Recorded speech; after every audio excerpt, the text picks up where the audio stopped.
Oke,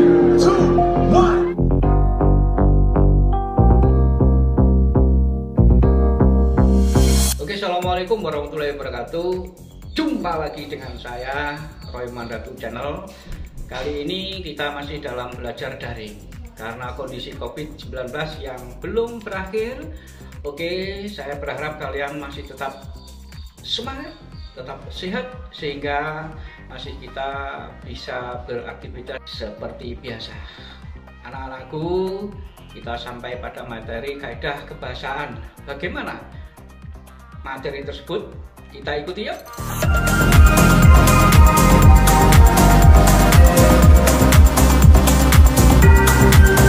Assalamualaikum warahmatullahi wabarakatuh.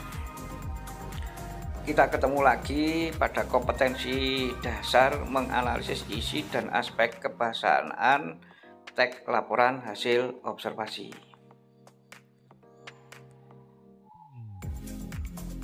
Tujuan pembelajaran kita hari ini diharapkan kalian bisa menganalisis aspek kebahasaan laporan hasil observasi dengan kritis, cermat, dan mampu bekerja sama dengan teman. Sehingga materi kita yang akan kita pelajari pada hari ini adalah kaidah kebahasaan teks laporan hasil observasi yang kita ambil dari sumber Suci Rianti MPD, modul pembelajaran SMA Bahasa Indonesia kelas 10 tahun 2020.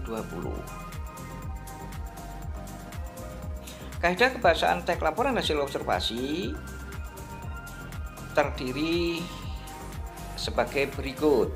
Yang pertama, menggunakan kata benda atau peristiwa umum sebagai objek utama pemaparannya. Contoh, lumba-lumba hidung botol. Lumba-lumba ini adalah termasuk jenis kata benda. Kemudian yang kedua, menggunakan kata pengelompokan seperti dikelompokkan, terbagi, terdiri. Contoh kalimat, sampah terbagi menjadi sampah organik dan anorganik. Nah, terbagi inilah kita kategorikan sebagai kata pengelompokan. Kemudian kaidah selanjutnya adalah menggunakan istilah pada bidang ilmu tertentu. Kita ambil contoh Tursiotrunskates, Blauhul, Blooper. Kata-kata ini adalah kata bidang-bidang ilmu tertentu. Kemudian selanjutnya menggunakan kalimat deskripsi, yaitu kalimat yang berisi gambaran sifat-sifat benda yang dideskripsikan. Contohnya, sapi adalah herbivora atau pemakan tumbuhan. Jadi kalimat ini mendeskripsikan bagaimana hewan yang bernama sapi, menggambarkan tentang hewan yang bernama sapi. Kemudian selanjutnya menggunakan verba relasional seperti merupakan, adalah, yaitu, digolongkan, dan lain-lain sebagainya. Kemudian yang berikutnya adalah menggunakan verba aktif untuk menjelaskan perilaku. Kita ambil contoh bertelur. Contoh dalam kalimat, ikan itu bertelur dalam air. Nah, verba aktifnya adalah bertelur. Kemudian kaidah kebahasaan selanjutnya yaitu menggunakan paragraf dengan kalimat utama untuk menyusun informasi utama. Diikuti rincian aspek yang hendak dilaporkan dalam beberapa paragraf. Contoh, susu Bear Brand adalah susu sapi murni dan merupakan produk Nestle yang tidak mengandung gula maupun zat pengawet. Jadi susu ini benar-benar 100% susu yang hanya disterilkan. kalimat ini termasuk kalimat utama. Kemudian susu Bear Brand disajikan dalam kemasan yang berbentuk kaleng berwarna putih yang kemasannya bergambar beruang putih. Minuman ini dapat disajikan secara hangat maupun dingin. Jadi kalau kita perhatikan ada satu paragraf ini, kemudian kalimat utamanya adalah yang di atas tadi, susu Bear Brand. Kita lanjutkan ke kaidah selanjutnya, yaitu menggunakan kalimat definisi. Kalimat definisi adalah suatu kalimat yang memberikan penjelasan umum tentang suatu benda, hal, aktivitas, dan lain-lain. Kalimat definisi ini membantu pembacanya untuk mengetahui atau memahami istilah-istilah yang sering muncul dalam sebuah tulisan.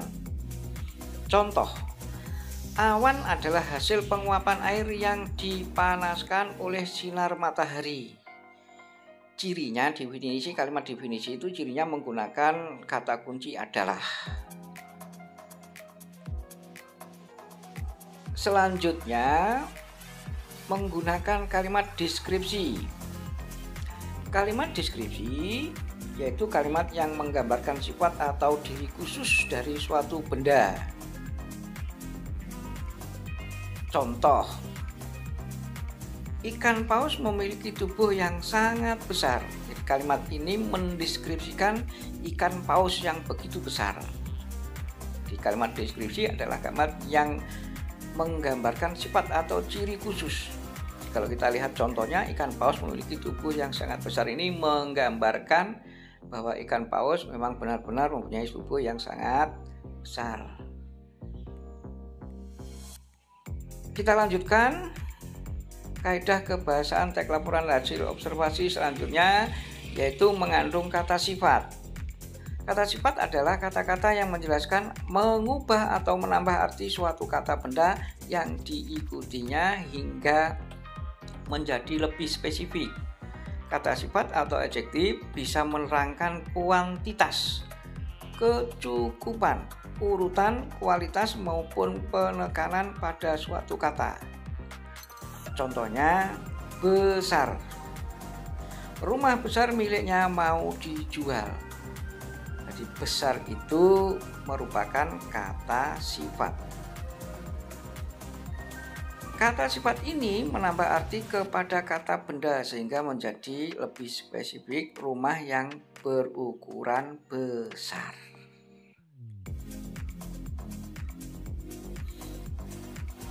Selanjutnya adalah menggunakan konjungsi. Konjungsi atau kata hubung adalah kata atau ungkapan yang menghubungkan dua satuan bahasa yang sederajat. Kata dengan kata, frase dengan frase, klausa dengan klausa, serta kalimat dengan kalimat. Contoh konjungsi di antaranya, dan, atau, karena, sehingga, jadi, oleh sebab itu. Contoh kalimat, oleh sebab itu jagalah tubuh Anda dengan berolahraga. Oleh sebab itu merupakan konjungsi kausatif atau konjungsi sebab akibat.